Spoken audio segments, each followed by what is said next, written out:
See, what excites me most is the scale at which we created or creating here these projects, and we are talking about the powering. See, every corner of the country, okay, for the startup tier two cities or massive government systems like UPI and Aadhaar, and now with the 5G and 6G coming into place, we are creating the edge infrastructure so that we should be near to user. Right. And now AI and edge both are getting matured, and we all are talking about AI more than cloud, obviously, because technology is anyway a dynamic field. Tech trend that you've observed in the current year, 2025? Edge AI is going to play a very important role going forward because more and more AI we keep building, apps we keep building. There will be a need to be near to a user. One word to describe the future of AI. One word is amplifying. Why? Because the best AI won't replace humans. It will just turn up the volume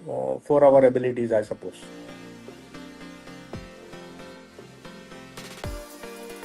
Hello everyone, welcome to our weekly live series brought to you by the Mainstream. I am Simran Shivalkar, your host for today, and today we are joined by yet another pioneering leader from the tech space, Dr. Syed Peerzade. Dr. Peerzade, thank you once again for being a part of the series and joining us. Hey, super excited to be here with you all today. Most of my colleagues know me from the cloud and AI world. The others might be tuning in for curiosity. It's great to talk to you all.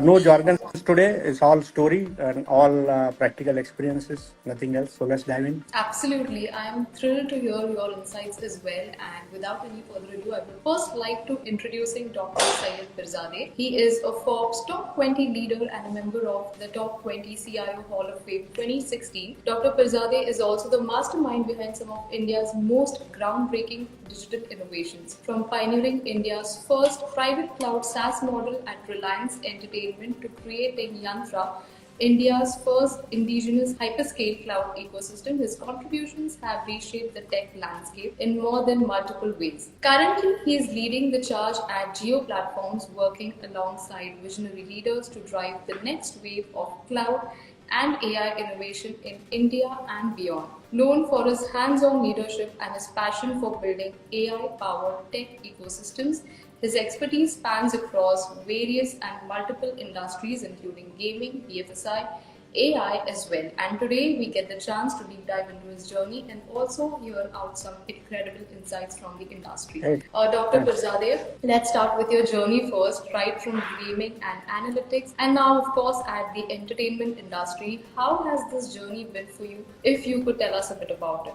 Yeah, been a ride actually. So I started off from Hathway, which is the first cable internet provider in India. So, being in ISP for about 5 years, setting up the entire thing, fundamentals of internet inculcated within. So, and that journey continued. If you see from last 25 years, I am into internet industry, maybe media entertainment, or maybe creating cloud, or maybe creating AI. So, creating some businesses related to gaming and all. So, it's all about internet. So, it's all started from Hathway, and then I joined Reliance. Actually, the first company of gaming firm was Zapak, which is Reliance Capital backed company that time. I'm talking about 2007. Okay, so we anticipated there will be convergence in India. So there will be 4G, 5G, 6G coming forward, and we should start something which cater that. Anyways, very early stages, but I admire the vision of the Reliance, and that journey continues around 15, 16 years. I created the new company there using the cloud adaptation called Reliance Games, which is a multi-million dollar company, still existing and doing very good. And from there, around 2021, probably, I'll join Yota. So that is my first entry into service, considering I wanted to create something. I wanted to create, being a CIO for about 17, 18 years, I understood there is a need of Indian hyperscaler. And most of the IT companies are catering to foreign projects, but they are not creating something within India. So the promoters agree. Yota is Hiranandani backed company, and we created the products called Yantra and Shakti, which are hyperscale clouds for India. And again, Reliance called back, considering they are also a part of government initiatives of creating cloud. So I back to Reliance now, and again continuing the same philosophy. That's a small journey. Great, great. And speaking of Yantra, like you said, it's wonderful innovation at hyperscale cloud ecosystem. In this context, how do you see the future of India, especially when we talk about building a solid, resilient digital infrastructure? What's going to come next? Yeah, of course. See, these projects are been very close to my heart, considering the idea, the very idea that the India can have its own hyperscale cloud itself is the kind of the big thing we wanted to create was not existing because most of us, even if you see, I created Reliance Games with using the hybrid cloud. Some part I created my own, which was again the first private cloud for India. And I used to use the foreign clouds like AWS and Google. So the multi-million dollars going out. So I thought, okay, why not we create something? So that dream was there from along, and it realized when I joined Yota. As I said, the idea itself is India should have its own hyperscale, and same philosophy I'm continuing at Geo as well. See what excites me most is the scale at which we created or creating here these projects, and we are talking about the powering. See every corner of the country. Okay, for the startup tier two cities or massive government systems like UPI and Aadhaar, and now with the 5G and 6G coming into place, we are creating the edge infrastructure so that we should be near to user. Right. And now AI and edge both are getting matured, and we all are talking about AI more than cloud, obviously, because technology is anyway a dynamic field. So the things keep changing, and they are keep changing for the better, right? And it is good that we have cloud infrastructures created for India where we can create AI infrastructures above that, because anyways AI always work on the cloud infrastructure. So that's how the Shakti come into place, and that's how the Meghraj one, which Geo created for the government, came into place. So I think it is going to be a digital backbone for India going forward. All of these projects I'm talking about, or any of the projects which any of the Indian people or Indian techies are doing for their businesses, obviously going to help the country in a longer way. Great. And against this background, Dr. Peerzade, because you said we are more focusing on AI and cloud technology as well for that matter. AI has become rather a backbone for a lot of tech startups in India. Correct. So, would it be safe to assume that the landscape would eventually evolve in a lot of remote areas as well, whether it's tier 2 towns, tier 3 cities as well for that matter? Yeah, it is going. Indeed, if you see, we have millions of mobile phones in everyone's hand. In India, right? And mobile phones have reached smartphones. Indeed, have reached every nook and corner of the India. So that itself, the big boost for any digital transformation today. Okay, so the websites are no longer in the desktops, right? It's everything is on your hand now, and obviously all of the apps the people are using, be it for booking tickets or be it for booking food or any other thing, for writing notes or sending mails, everything is on cloud, right? So, and the India stack like UPI, which is connected to Aadhaar, is reached to every nook and corner. So there is nothing called tier one, tier two, tier three cities kind of, as far as the reach is concerned. Okay, and startup ecosystem, yes, it is currently consigned to say metros or majorly tier two, maybe not even gone to tier three. But I see the lots of talent. We have lots of engineering colleges. The people are coming out. So I see lots of things happening in IITs. I usually visit. So I don't think even this will reach to tier three, and there are lots of startup ideas definitely going to come from the tier three as well. Great. And while there are immense opportunities for growth when we talk about the whole idea of digital Bharat or digital India vision, are there any pressing challenges that you have observed in your, in the past few years? Anything that you would like to highlight? Yeah, of course. See, digital India for me isn't just about internet across app. Okay, Right. so that is one aspect. It's about empowerment. It means student in a remote town can access the same tools as someone's in the metro. Okay, or it means government services reach people every nook and the corner at the same speed as it's reaching in metro. Right. Okay, see, my goal some or other way is aligned to this and has always been to build platforms and infra that supports this vision. Okay, all of my projects, if you take from last 3-4 years, are aligned to the government's initiatives, and I was very much part of advisory panel for India AI. You all must have been heard. It's a big step taken by the government. So all started by a call to people like me from the Ministry of Information, and now you can see the kind of the momentum happening there. Lots of GPUs came in India. I was part of that deal as well from Yota. So we brought around 4,000 to 6,000 GPUs to India. So it's changing, and the very for everyone, for the government or the people or the one who is working in the business on digital transformations, the idea should be make it inclusive for everyone. Okay, whatever we are building should be for the benefit for the people, apart from the business you are working in. And the second part of this is we always talk about Atmanirbhar Bharat, right? So what is Atmanirbhar Bharat? I still see a challenge over considering yes, we are building platforms, we are building softwares, but still we are depending on chips. You see the Ukraine situation, you see the kind of tariff things happening right now in the world, and there are certain restrictions of GPUs coming to India as well, right? So why not we create our own GPUs? Why can't we create our own chips? Okay, so the thinking should be at that level. We should be independent of all aspects, including the hardware as well as the software. Then only I call it total Atmanirbhar Bharat rather than working on only software. Yes, if we have started it, and the people like me are there who are working a lot in the industry, and there is a huge government support also there, and lots of government initiatives. So I suppose we'll reach there. We should be little fast, but yes, we are making progress. That's good. Absolutely.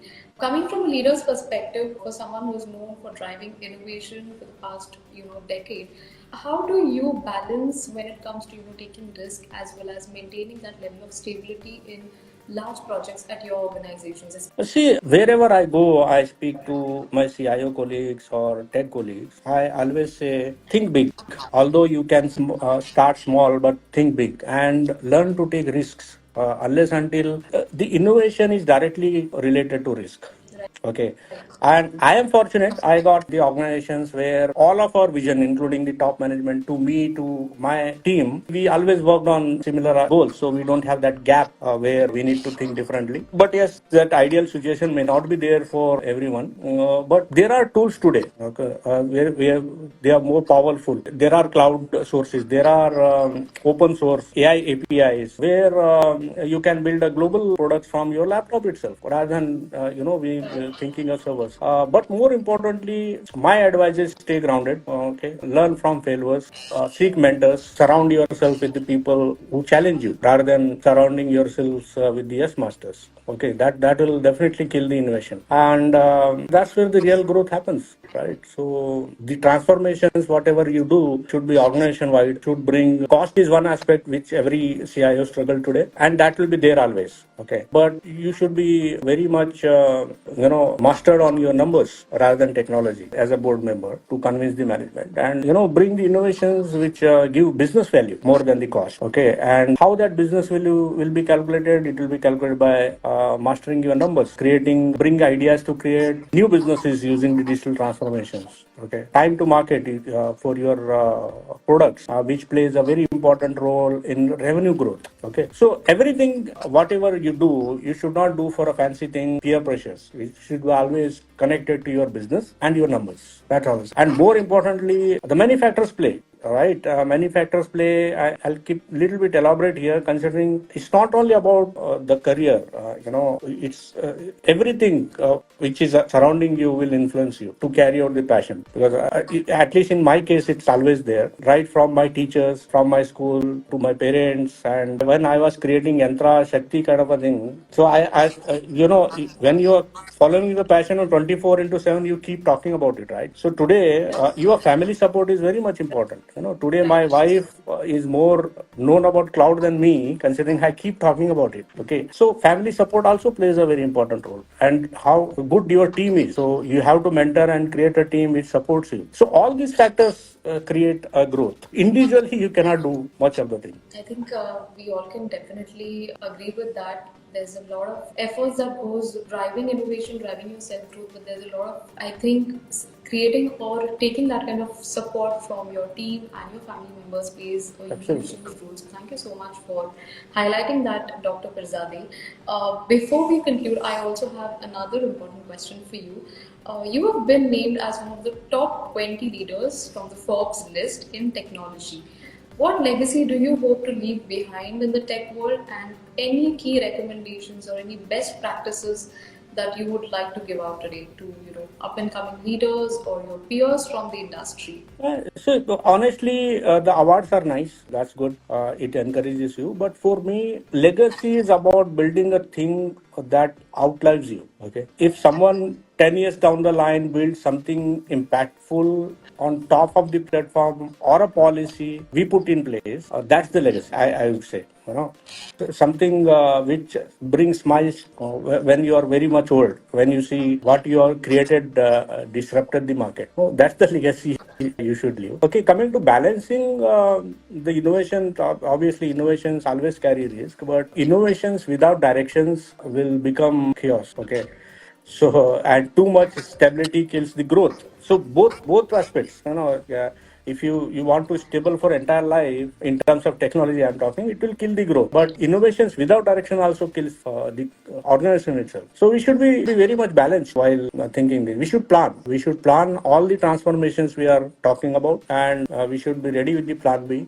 All stakeholders should be in line with, and more importantly, your team should be carrying the same passion as you. Then only you can create something. Rightly said so. I think we have covered a lot of key aspects in today's session, Dr. Peerzade, right from your journey to India's vision for building a solid digital Bharat, and of course, some best practices that you've shared. So I really want to take a moment and thank you so much for being a part of this live. We will be concluding this session with a small rapid fire round, a couple of questions. Are you ready?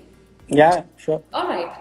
Cloud or AI, which one excites you the most? I can't pick, but if I had to, AI is like cloud's engine, okay? Right. But AI is the brain. So engine and brain both should work together. So I'll pick AI as of now, but obviously AI always will be built on cloud. Next, if you could be any tech gadget for a day, what would you be? Probably a smart satellite. Smart Imagine what, satellite. yeah, imagine, watching the world from up there, real time data flowing in. So it will be a fun. Interesting. And any favorite tech trend that you've observed in the current year, 2025? Edge AI. Edge AI is going to play a very important role going forward because more and more AI we keep building, apps we keep building. There will be a need to be near to a user, which Right. central data centers can't take part of. So there will be always edge around where we need to be near to user to give that kind of experience. So Edge AI will be my trend for 2025. You think that will rule the next decade? Not decade. So But the at least the technology coming is, years. yeah, I would say for 2025 it will be because there is lots of things. China is talking about 7G, Right. right? We are not still reached there. 6G. So there are lots of changes going to happen going forward. So these technologies, but as far as the businesses are concerned, yes, Edge AI is going to create lots of businesses around. Wonderful. And your favorite way to unplug and recharge? Music always. Okay. Lastly, one way or one word to describe the future of AI. One word is amplifying. Why? Because the best AI won't replace humans. It will just turn up the volume for our abilities, I suppose. Well put and well said, Dr. Peerzade, and that concludes our session for today. Once again, thank you so much for being a part of today's live series. And while we wrap up, I certainly look forward to seeing you again. Thanks a lot. It's amazing. Nice talking to you, and I love keep sharing my experiences. So we'll meet again. Absolutely, absolutely. Thank you so much. Thanks a lot. Thanks a lot. Thank you.